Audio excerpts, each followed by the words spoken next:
Con la música llena de fe y esperanza les damos a todos la bienvenida a esta nueva mañana, hermosa mañana que nos regala Dios en su soberana voluntad y su misericordia, donde hace salir el sol para malos y buenos, justos e injustos, y aún así nos preguntamos, ¿por qué Dios es así conmigo? Hoy te permite vivir por algún propósito, así que dale la gloria a Él. Y comparte con nosotros a esa hora en un día mejor. Aquí estamos en este 23 de octubre del año 2023 para continuar haciendo lo que Dios nos ha mandado a hacer, dar las buenas nuevas. Pastor, muy buenos días. Buenos días, Ali, buenos días para los que nos están escuchando. Feliz fin de semana. Yo espero que ustedes hayan tenido un feliz fin de semana y también hayan podido pasar un tiempo en familia, pasar un tiempo juntos en la comunidad de la iglesia y también llenar las baterías para el comienzo de una semana. Así y es. de empezar ya de nuevo, como se llama, en la rutina, ¿no? de la vida laboral, que al final del día es un beneficio y un regalo del Señor. El trabajo no es una consecuencia del pecado. No es un castigo, como dicen algunos. No. El vivir del trabajo es lo que es la consecuencia del pecado. Pero Dios siempre diseñó al ser humano para trabajar. Qué bueno eso. Hay gente que cree que Dios creó el trabajo para castigo y no es así. Al contrario, dele la gloria a Él, que tiene un medio que Él ha provisto para sustentar, para cuidar a su familia. Saludos a José Luis, que ya está por allí conectado también, y a todos los que van a estar sumándose a esa hora de la mañana a través de Buenas Nuevas Network. No sé qué ocurrió con las otras redes que están a nivel nacional a través de Facebook. Pero bueno, lo importante es que estamos por aquí en algunas, otras no sé qué le pasó hoy al señor Zuckerberg. Amaneció con los zapatos al revés y dijo no le vamos a dejar conectar a los otros, pero si no, riegue la voz. Estamos a través de Buenas Nuevas Network y a través de los 105.5 FM de Buenas Nuevas. Pastor, muy pocas veces escuchamos que se hable de la persona del Espíritu Santo. Y incluso hay muchas doctrinas y hay muchas iglesias que en estos momentos ese tema no lo saben explicar muy bien y sacan de la ecuación a la persona más importante, si lo podemos llamar así, de la Trinidad. Sí, bueno, los tres son importantes. Los tres son importantes. Sí, no hay una... No se le quita... No hay una importancia mayor en uno de los tres. Los tres son uno y tienen cada cual tiene su función específica en lo que están haciendo, en la obra en que ellos hacen, pero al mismo tiempo creemos en un solo Dios que se compone de tres esencias, de tres personas, y una de ellas es el Espíritu Santo. Como tú decías, muchas veces es el más marginado, diría yo, porque todo el mundo sabe identificar al Padre, todo el mundo sabe identificar al Hijo, pero a veces hay un poquito de problemas cuando nos toca el tema de identificar al Espíritu Santo. Por ejemplo, para los testigos de Jehová, el Espíritu Santo no es una persona, es sencillamente una fuerza activa, como quizás la corriente que pasa por los cables en nuestras casas. Y así sucesivamente, y por supuesto desde bien temprano en el mundo cristiano, incluso en la Biblia, está bien marcado que el Espíritu Santo es una persona, la tercera persona de la Trinidad, que tiene su función, por supuesto, diferente a la del Padre, diferente a la del Hijo, pero es una persona. Aunque la palabra Trinidad no aparece en la Biblia como tal, es un término que viene después, toda la doctrina de la Trinidad sí aparece en la Biblia. Y la Trinidad, por supuesto, es tres en uno, triunidad, diríamos mejor, teniendo en cuenta un poquito más el concepto de lo que estamos hablando acá. Así es, y a quienes también en estos momentos se van conectando, a quienes van a estar en esta mañana también de una u otra forma conversando también con nosotros, ustedes son invitados para que también pues planteen allí su posición, ¿no? No importa si cree o no cree, hoy queremos a través también a la luz de la palabra también el por qué el Espíritu Santo también debe ser parte de nuestra doctrina, de nuestra sana doctrina. Decimos sacar a uno es sacar a todos, sí, prácticamente de la cosa. Es que no hay división. No hay división. En la deidad no hay división. Dios es uno, un solo ser que se manifiesta en tres personas. No, eso explicarlo cuesta un poco de trabajo. De hecho, por siglos en la historia de la iglesia y del cristianismo ha habido problemas, ¿no?, al explicar la Trinidad. Pero no podemos nosotros, por el simple hecho de que no tenemos las palabras quizás o los términos para hacerlo entender, no podemos de alguna forma en proveer una interpretación o una manera de explicarlo. No podemos caer en el error de negarlo o de darle más importancia a uno sobre otro y cuestiones así. Y desde el principio al principio en la creación, encontramos que el Espíritu de Dios se movía sobre las aguas cuando estaba vacío. O sea que el Espíritu Santo estaba activo en la creación. Todos sabemos que Dios crea con el poder de su palabra, y la palabra aquí es el Logos, a quien Juan después personifica en la persona de Jesucristo cuando dice que el verbo Logos se hizo carne, Juan 1:14, y habitó entre nosotros. Pero todos sabemos que Dios crea, como dijimos, Dios crea por el poder de su palabra, pero el Espíritu también está ahí presente. El Espíritu también está activo en la creación. Y cuando llegamos al versículo 26 de Génesis, encontramos entonces que Dios dice en plural: ahora hagamos, plural, al hombre conforme a nuestra semejanza, también en plural. O sea, Dios hablando en plural da la idea de que es más de una persona la que está hablando ahí. Y por supuesto eso implica el Espíritu que estaba moviéndose sobre las aguas. Eso también implica la palabra de Dios, que era el agente creador, y por supuesto Dios, que es el que está creando por el poder de su palabra. Y a lo largo de toda la Biblia encontramos entonces que el Espíritu Santo tiene una función específica en lo que es el medio, y en lo que es también de alguna forma u otra el proceso en el que Dios está lidiando con el ser humano, una vez, ya sea después que está caído, una vez en la creación, y eventualmente el proceso de traernos después a Cristo cuando creemos en Él de nuevo otra vez, cuando venimos al conocimiento de la fe. Y al final del día es el Espíritu Santo el que se encarga de la obra redentora nuestra. O no, déjame explicarlo de esta manera: es el Espíritu Santo el que tiene un papel importante, porque no es el que se encarga del todo, sino el Espíritu Santo tiene un papel importante y crucial en la obra nuestra redentora que Cristo lleva a cabo, por supuesto, en la cruz. Más adelante después lo podemos ver. Así, hay algunas, no quiero llamarles sectas, sino más bien algunas doctrinas cerradas, donde podemos ver que el Espíritu Santo viene a ser como una fuerza mística, o como algo que funciona por separado, ¿no? Y hay incluso iglesias donde se le honra o se le da más honor al Espíritu Santo como tal. Sí. Incluso hay iglesias que se llaman así, Espíritu Santo, y donde cumple la función prácticamente de solo Cristo. Por ejemplo, los que son solo Cristo, no existe Dios, no existe Padre, Hijo, Espíritu Santo, y en este caso se comete el error, pues prácticamente está como restándole lo que es la identidad del Espíritu Santo, lo que la Biblia dice a través de eso, Paz. Sí, eso pasa mucho por una mala interpretación de lo que es la Trinidad, que es una de las doctrinas más cruciales en toda la Biblia. Si nosotros descentralizamos la Trinidad, o si en nuestro intento de entender la Trinidad no la aplicamos bien, se nos derrumba por completo todo el engranaje teológico nuestro. Y volvemos al caso otra vez, por ejemplo, de los testigos de Jehová, los cuales yo considero que son una secta, que no son una iglesia evangélica, que necesitan venir a Jesucristo, por supuesto, y arrepentirse de sus pecados, y por supuesto ser salvos. ¿Por qué digo eso? Bueno, porque los testigos de Jehová desarman por completo la Trinidad. Dios es uno, hay un solo ser, Dios el Padre, Jehová, a quien ellos llaman. Jesucristo no es Dios, Jesucristo es un ángel, el arcángel Miguel, personificado en Cristo, y el Espíritu Santo es una fuerza activa. Y cuando tú tienes ese concepto de la Trinidad, todo se te derrumba. No hay garantía de tu salvación, no hay garantía de que tu salvación se persevera y se preserva hasta el final, porque tú no tienes una persona obrando en esa salvación contigo, sino tú tienes una fuerza activa que no tiene la capacidad para eso, y todo tu engranaje teológico se derrumba. Y en ese sentido, muchas veces personas, como tú decías, malinterpretan el concepto de la Trinidad, y entonces le dan al Espíritu Santo otra vuelta, y le dan entonces a su engranaje teológico otra interpretación que es completamente alejada de lo que es la palabra del Señor. Hay gente también que malinterpreta el hecho de cómo puede obrar el Espíritu Santo, ¿no? En una persona. Vemos algún tipo de desorden hoy en día, sí, como ejemplo de lo que es, o un mal ejemplo de lo que puede llegar a ser recibir al Espíritu Santo. Sí, eso también es otro problema. Mira, en la Biblia nosotros encontramos que en el Antiguo Testamento el Espíritu Santo es una persona que venía a personas en la Biblia de manera intermitente. Nosotros no tenemos la venida del Espíritu Santo constante hasta Pentecostés.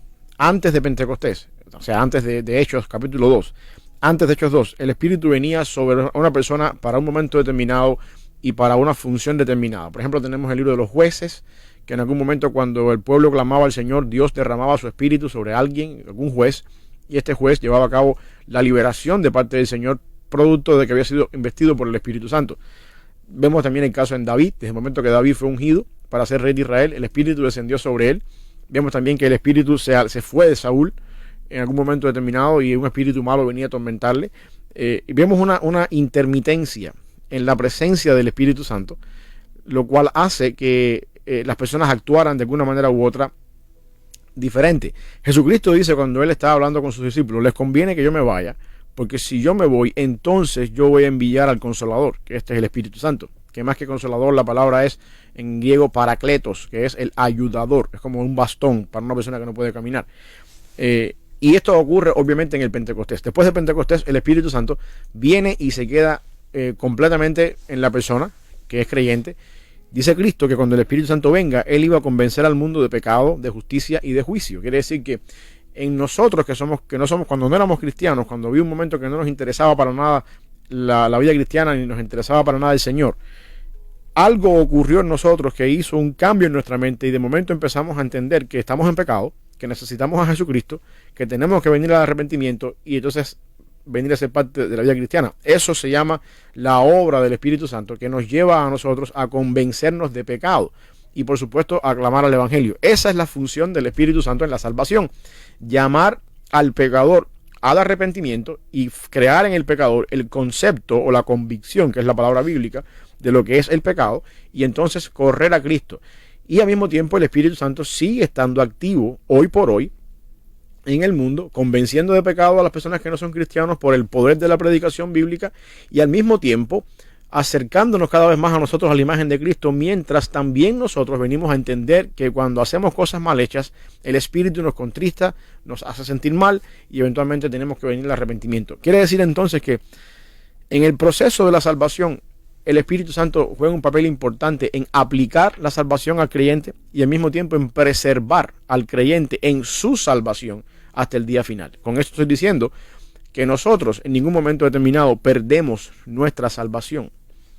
La tenemos desde el momento en que Jesucristo nos llama, por la obra del Espíritu Santo nos regenera, y esa parte de la regeneración es algo interesante. Quizás en algún momento pudiéramos también hablar de estos términos teológicos que a veces no indagamos mucho en la iglesia. Claros en las iglesias. Exactamente, nos regenera y aquí es donde, y después que nos regenera, nos preserva hasta el día final. Dice Hebreos 12, 1 y 2, que Jesucristo es el autor y consumador. Y la palabra consumador en griego, la traducción más adecuada es perfeccionador de nuestra fe. Por lo tanto, hay personas que dicen, bueno, entonces si yo soy salvo y si el Espíritu Santo me cambió y me hizo una nueva persona, vamos a seguir pecando y vamos a seguir viviendo como vivíamos antes y al final ya somos salvos. Si tú piensas así, tú no has entendido el término regeneración. La regeneración, que es el nacer de nuevo, aún no lo has entendido. Porque una persona que nace de nuevo por la obra del Espíritu Santo, el Espíritu Santo pone en tu mente nuevas afecciones, nuevas emociones, nuevos deseos, de manera tal que ya lo que tú dices, vamos a seguir pecando porque esto me cae bien, me gusta, ya no es tu gusto. Ya ahora en adelante tú acoplas tu gusto y tus emociones y tus sentimientos y lo que tú quieres hacer a la voluntad de Dios. Es algo parecido a lo que el Salmo 34:7 dice: deleítate a sí mismo en el Señor y Él te concederá las peticiones de tu corazón. A veces lo tomamos como una promesa. Si yo me deleito en el Señor, Dios me concede. Pero la pregunta es, ¿cómo yo me puedo deleitar en algo que no me gusta hacer? Uh-huh. Ahí está el gran problema. Así es. Quiero aprovechar y te voy a hacer una pregunta también, pero antes saludar a Brenda, que está por allí también conectada a esta hora. Brenda Contreras dice: el Espíritu Santo en Dios son uno solo. El Espíritu Santo es su guía y verdad. Silvia, buenos días también para ti. José Luis también nos dice: entonces las personas que dicen la palabra de apartarán o se apartarán de la fe, ¿no han sido regenerados? Sí, exactamente, yo estoy de acuerdo con eso. Una persona que es apóstata, que es la palabra la palabra apostasía, básicamente es apartarse de la fe. Son personas que eventualmente nunca han sido cristianos. Desde el punto de vista, como yo lo veo, perdón, dice el apostatarán. Sí, es la palabra apostasía. Y que se apartan también, sí, ¿no? Sí, es que eso es lo que significa apartarse, sí. Apostatar de la fe. Ajá. Es una apostasía. Las personas que son apóstatas en algún momento de su vida es porque nunca estuvieron. Porque la salvación nuestra nosotros no. Ok, hay una, déjame ver cómo te explico esto acá. Hay una doble función en la fe cristiana. Y eso lo encontramos en toda la Biblia. Por ejemplo, Judas, en su carta, al final de la carta dice: al que es digno de preservarnos sin mancha, irreprensibles delante del Señor, a Él sea gloria, majestad por los siglos de los siglos. Así termina Judas la carta.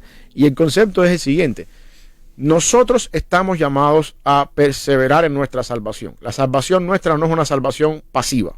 Dice Pablo, ocupaos en la salvación, en Filipenses 2, ocupaos en la salvación con temor y temblor. Nosotros no estamos llamados a luchar por nuestra salvación, no lucharla para obtenerla, sino en avanzar en ella, en madurar en ella. Y eso es algo que nos toca a nosotros. Es como que el ejercicio diario de la fe, el ser más santo cada día, el batallar con mis pecados cada día, eso es algo que me toca hacer a mí, porque al final del día Jesucristo no tiene que madurar en la fe, ni tampoco tiene que crecer en la fe. Eso me toca a mí. Yo, como cristiano, soy llamado por Dios a la salvación por medio del Espíritu Santo. Y el Espíritu Santo aplica en mi vida la obra de Cristo, me regenera, y a partir de ahí yo me tengo que encargar de todos los días hacer morir el pecado que mora en mí. Romanos 8:13.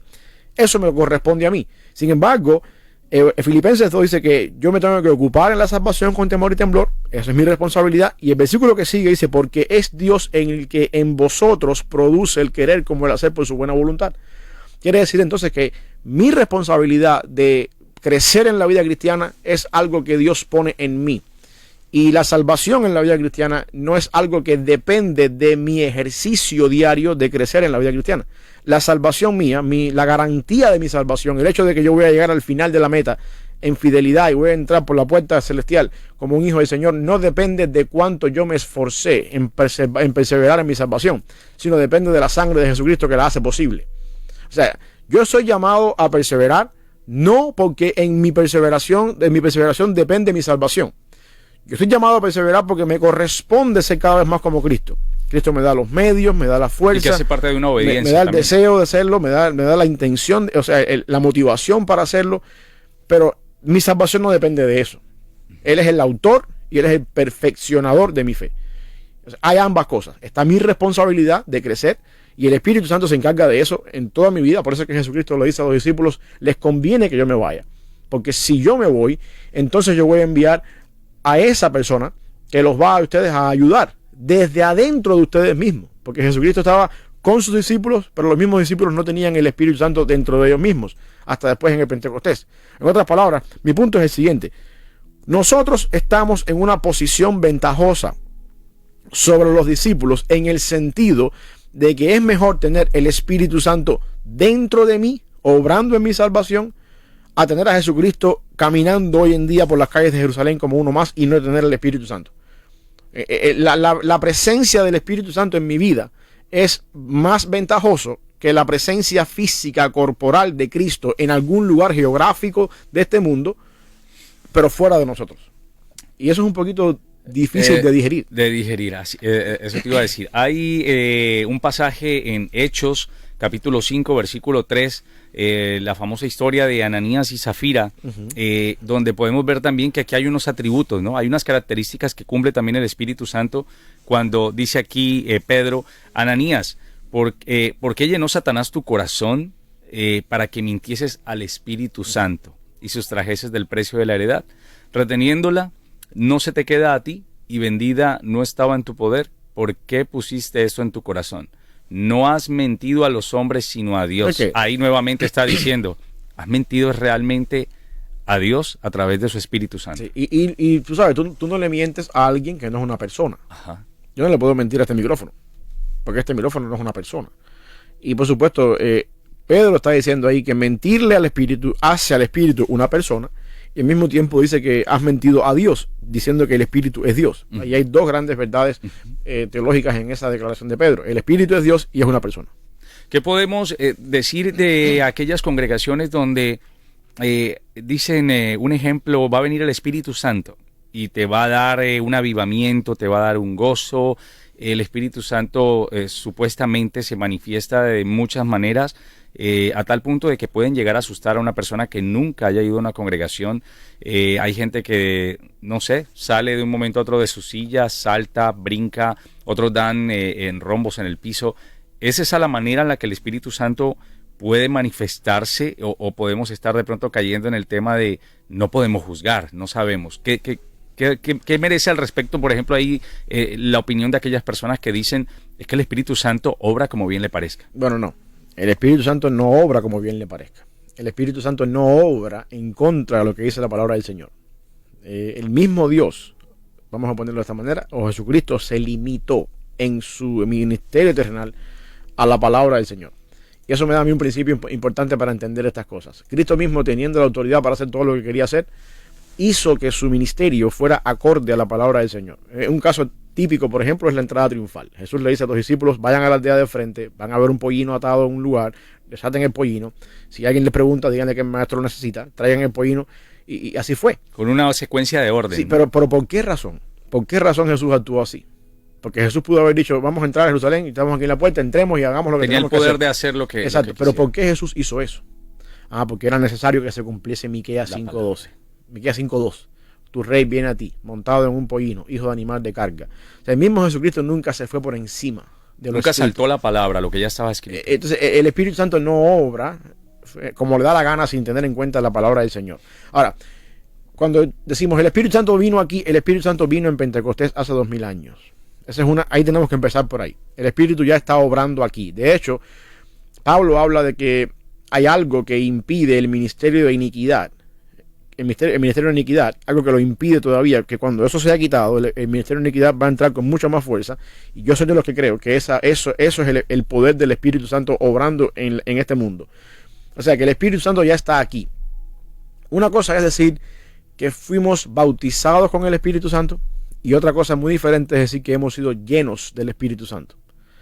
Yo quiero que entendamos estos dos términos en la vida cristiana. El bautismo del Espíritu Santo o el bautismo en el Espíritu Santo. Esto es el momento de mi salvación, cuando el Espíritu Santo viene a morar en mi vida. Lo que sucede cuando nosotros somos cristianos, según dice Efesios 1:13, es que somos sellados con el Espíritu Santo de la promesa. La idea es que cuando venimos a ser cristianos, cuando venimos a ese momento en que aceptamos la vida eterna o recibimos a Jesucristo como Señor y Salvador, automáticamente fuimos sellados con el Espíritu Santo. Eso es lo que Jesucristo le puede decir al ladrón en la cruz: te aseguro que hoy estarás conmigo en el paraíso. No hubo un bautismo, no hubo un obrar en la fe, no hubo un perseverar en la vida cristiana, porque ese hombre iba a morir en las próximas horas en la cruz. Y sin embargo, el hecho de clamar al Señor, acuérdate de mí cuando vengas en tu reino, es suficiente para ser salvo. Y en ese momento, esa persona es sellada por el Espíritu Santo y garantizada la salvación por lo que acaba de hacer en la cruz, en cuanto a la obra de Cristo. Lo que sucede en la salvación nuestra es automáticamente eso. El Espíritu Santo nos sella. Y eso es lo que se conoce muchas veces en la Biblia como el bautismo en el Espíritu Santo, el bautismo del Espíritu Santo. No es una segunda bendición que tenemos que recibir después. Hay ciertas denominaciones, por lo general de corte carismático, que dicen que uno es salvo, pero eventualmente tienes que recibir como una segunda bendición el Espíritu Santo, el don del Espíritu Santo, y la manifestación de esa bendición es el hablar en lenguas. No hay pasaje bíblico para apoyar semejante situación. El bautismo en el Espíritu Santo es la garantía de que tú eres cristiano. Si tú dices que tú aceptas a Cristo, pero tú necesitas tener después el Espíritu Santo, hay un problema en tu teología, porque no existe un lapso de tiempo entre la salvación y el recibir del Espíritu Santo. No existe. Yo sé que tú me puedes sacar algunos pasajes de Hechos de contexto y puedes ponerme el contexto de Hechos diferente, pero Hechos es una carta transicional y tenemos que tener en cuenta un libro transicional que tiene que ver el momento en que la iglesia está entrando en este nuevo pacto. Es un tiempo transicional donde incluso los mismos discípulos están aprendiendo cómo funciona esta transición. Pero después tenemos la teología paulina y tenemos el resto del Nuevo Testamento, donde se nos define bien claro que la salvación es la llenura del Espíritu Santo, el bautismo en el Espíritu Santo, como un acto único en la vida. Un Señor, una fe, un bautismo, un Dios y Padre de todos. Y más abajo después sigue lo que es la llenura del Espíritu Santo. Porque después encontramos ocasiones en la Biblia donde Pedro, que ya es cristiano, o Esteban mismo, dice que lleno del Espíritu Santo se paró y habló y dijo otra cosa. Otra cosa muy diferente es la llenura del Espíritu Santo, que es la capacidad que el Espíritu Santo te da para hacer cierta cosa o decir algo de una manera fuera de lo común, que dice Dios lo usó, el Espíritu Santo lo usó, es una llenura en el Espíritu. Eso no quiere decir que una persona que no es cristiano, o una persona cristiana que no tenga en ese momento esa llenura, no tiene el Espíritu Santo. Eso te iba a preguntar, ¿cómo un creyente o cómo una persona en estos momentos puede decir, recibí al Espíritu Santo y siento su presencia? ¿Cómo ocurre eso? Bueno, ¿Cómo se recibe y cómo esa persona sabe que permanece en él el Espíritu Santo, porque yo escucho cristianos muy seguidos también y personas que dicen, es que el Espíritu Santo mora en mí, estoy seguro de que mora en mí. Mira, yo voy a esto de esta manera, te lo explico de esta manera. El Espíritu Santo mora en nosotros en el momento que creímos en él. Pablo dice que el Espíritu Santo le da testimonio a mi espíritu de que yo soy un hijo de Dios. Muchas veces a nosotros nos gusta mucho encontrar la respuesta a esa pregunta en las emociones. Yo me siento hoy que estoy en la gloria del Señor. Sí, estoy en éxtasis. Siento que el Espíritu Santo está dentro de mí. En la Biblia encontramos que el Espíritu Santo nos da a nosotros testimonio de que somos hijos de Dios. En otras palabras, cuando yo estoy dudando, ¿seré que soy cristiano de verdad o no? El Espíritu se encarga de decirme a mí, tú sí eres un hijo de Dios. ¿Cómo funciona eso? Bueno, cuando tú pecas. Cuando tú pecas, y si tu pecado no te duele, si tu pecado no te hace sentir que has defraudado al Señor y que eventualmente necesitas arrepentimiento y correr al Señor a pedir perdón, y te sigues deleitando en el pecado como si no pasara nada en tu vida, yo dudaría que tú tienes el Espíritu Santo. Yo dudaría que tienes el Espíritu Santo. Ahora, si tú eres una persona que cometes pecado, como todos en este mundo cometemos pecado, pero automáticamente el Espíritu viene y te remuerde la conciencia y empiezas a procesar en tu mente la idea de que eres un pecador, de que le fallaste al Señor, y en tu tiempo de personal con Dios, tú vas delante del Señor y pides perdón y batallas con ese pecado con el cual caíste, o con esa área débil en tu vida que necesita de alguna forma u otra trabajo, y sigues batallando con eso. Tú dices, bueno, esto es un obrar del Espíritu Santo. El Espíritu Santo le está dando testimonio a tu espíritu, en tu diario vivir, en tu batallar en la carne, que tú eres un hijo de Dios. Y lo que pasa es que queremos muchas veces centrar eso en las emociones. Centrarlo muchas veces. Yo me siento que estoy bien, y las emociones, las emociones son engañosas. Dice por allá un proverbio que engañoso es el corazón. Nadie lo puede conocer. Por lo tanto, más importante es el hecho de que el Espíritu Santo obre en mi vida bajo convicciones, bajo el hecho de dejarme saber, tú eres un hijo de Dios porque mira, tú todos los días batallas con este pecado y en vez de deleitarte en el pecado, sigues batallando con él para vencerlo, para ser más santo cada día, para crecer más a la imagen de Dios. Esa es una obra del Espíritu Santo. Yo confío más en esa obra del Espíritu Santo que en esa otra obra que supuestamente es del Espíritu Santo, donde las personas se tiran en el piso y saltan y después echan por la boca espuma y vomitan. Yo no estoy... para mí eso no es el obrar del Espíritu Santo. Te quiero hacer una pregunta ahora que regresemos por aquí de una pausita musical que vamos a realizar, pero también José Luis nos dice, nuestra victoria sobre el pecado es la mayor evidencia de que el Espíritu Santo está en nosotros. Amén. Tiene que ver también como, hablando de las emociones, ¿no? Hablando de todo ese tema de las emociones, ¿es bíblico caer de pronto en algún momento en trance con el tema del Espíritu Santo? Y si ustedes también han tenido alguna experiencia relacionada con esto, y si nos pueden hablar también, recuerden que pueden escribirnos al 901-455-5060, 901-455-5060. Estás escuchando Un Día Mejor en Buenas Nuevas, el hogar de la fe y la esperanza. Ahora que estamos escuchando esta canción de Su Presencia y Alex Campos, Más de Ti, cuando dice que tu espíritu nunca se vaya, Pastor, ¿el Espíritu Santo se puede ir de nuestras vidas? ¿Se puede ir de nosotros? No, dentro del nuevo pacto, no.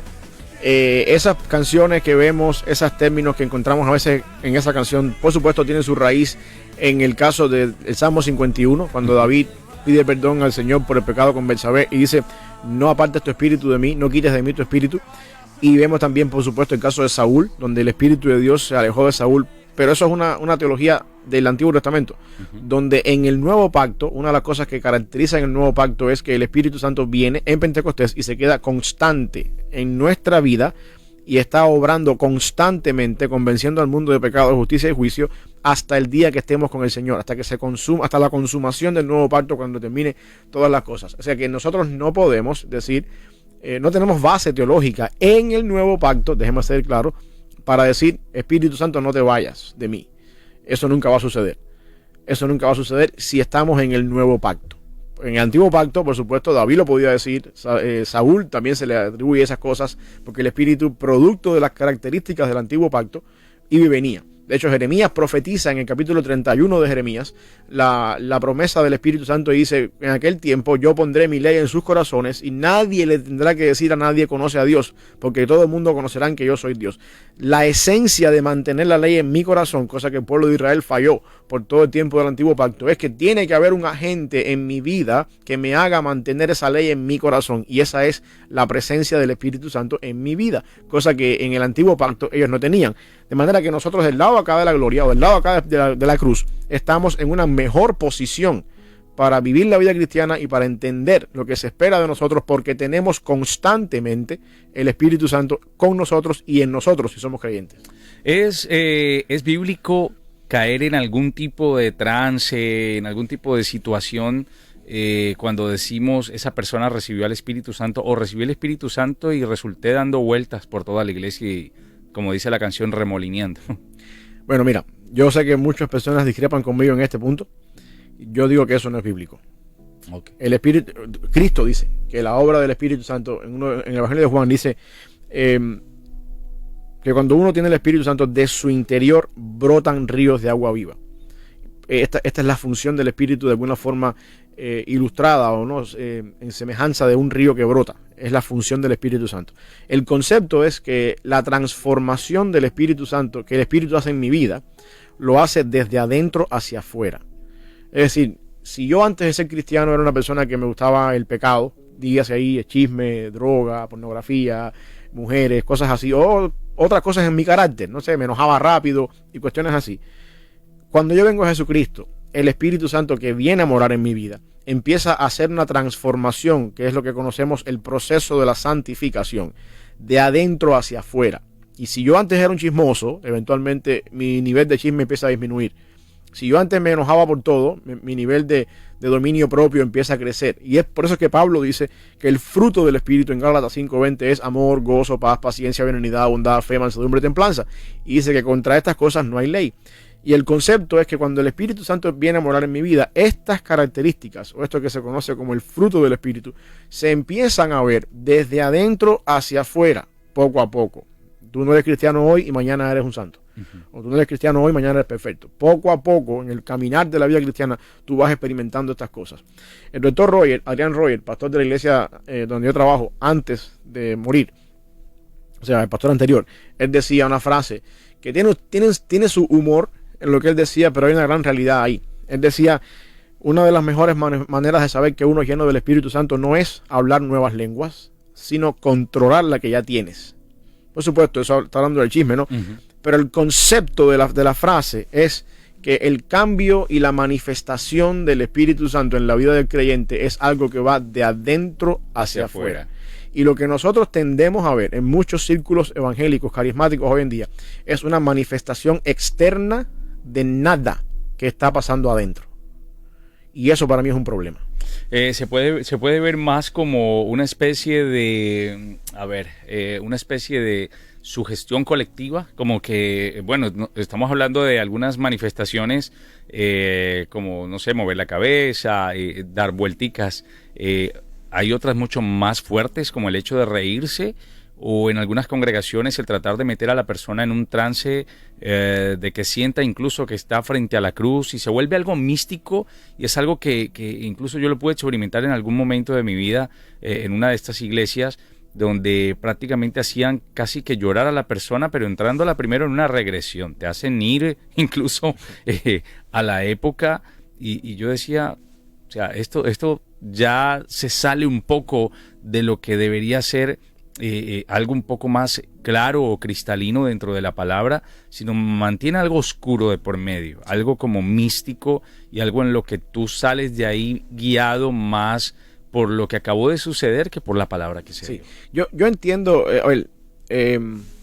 las personas que están en desacuerdo conmigo en cuanto a esto, yo sé que van a sacarme pasajes de que David danzaba, y de que incluso la forma en la que David danzaba era un poquito a veces, no sé, no en lo normal, ¿no? Porque la misma Mical, la esposa de David, le criticó a David que se le vieron todas sus intimidades danzando, bailando. Y yo sé que muchas personas pueden apoyarse del texto ese, y es sacar un pasaje de su contexto para ver una cosa muy diferente del lado acá. Yo creo que la manifestación del Espíritu Santo, la obra del Espíritu Santo, es convencernos a nosotros de pecado, justicia y juicio para que nos parezcamos cada vez más a Jesucristo, hasta que todos lleguemos a la medida de la estatura de la plenitud perfecta, a un varón perfecto, el cual es Cristo.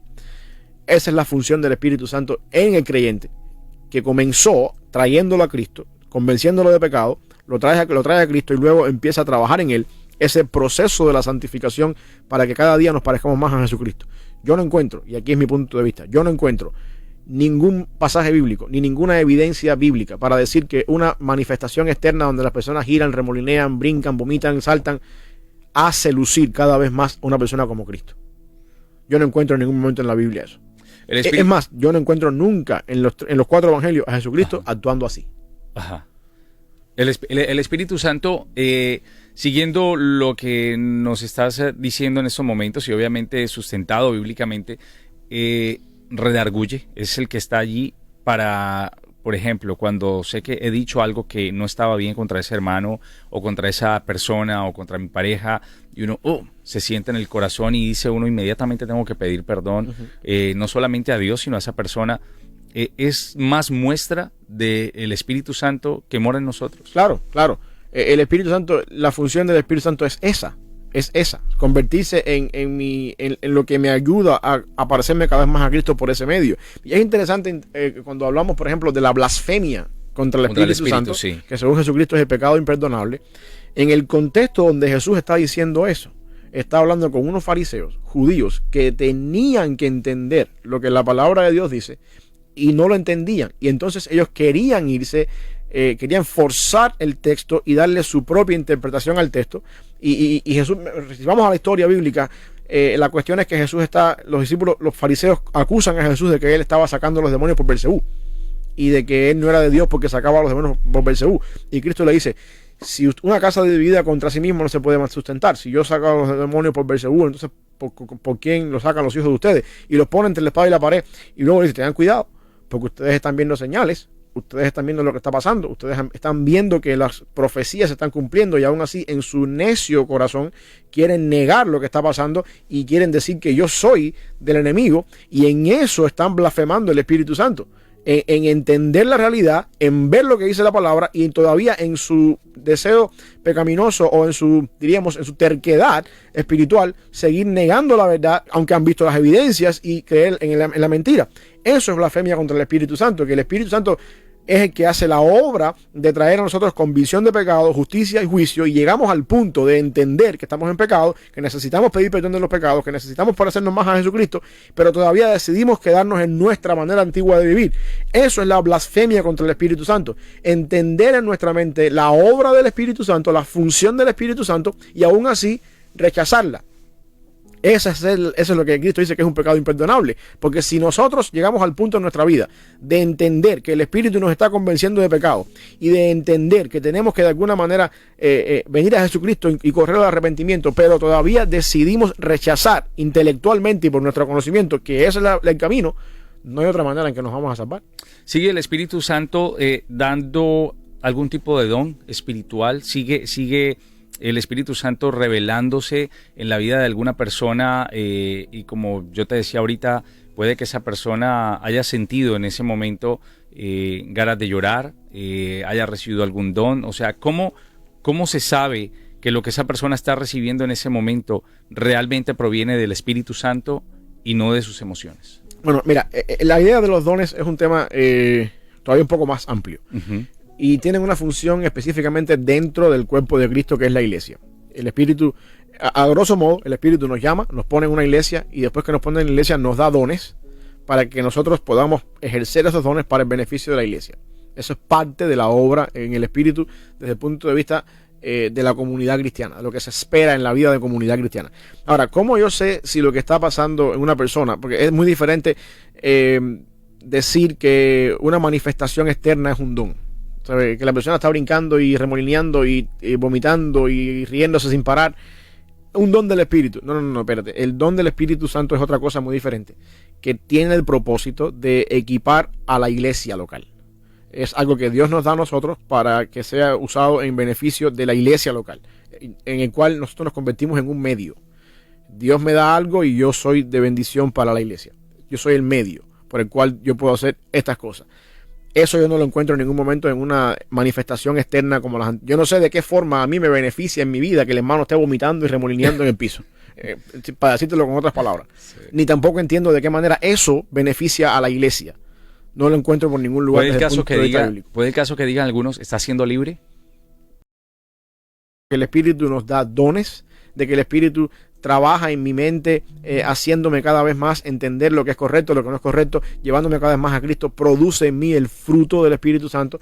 De alguna forma u otra nosotros tenemos que ir buscando en nuestra vida la llenura del Espíritu Santo, que son eventos que pueden pasar esporádicamente, y cuando venimos a Cristo por primera vez, de cierta manera, esa primera venida o esa única venida donde hemos sido regenerados, se le conoce también en la Biblia como el bautismo en el Espíritu Santo, que no es una segunda bendición que tenemos que recibir después en algún momento determinado y se manifiesta en hablar lenguas. Pastor, por aquí me están diciendo un compañero con el que yo juego, un hermano en Cristo también con el que yo juego por ahí fútbol los fines de semana, me dice, hermano Ali, bendiciones, no se escucha nada.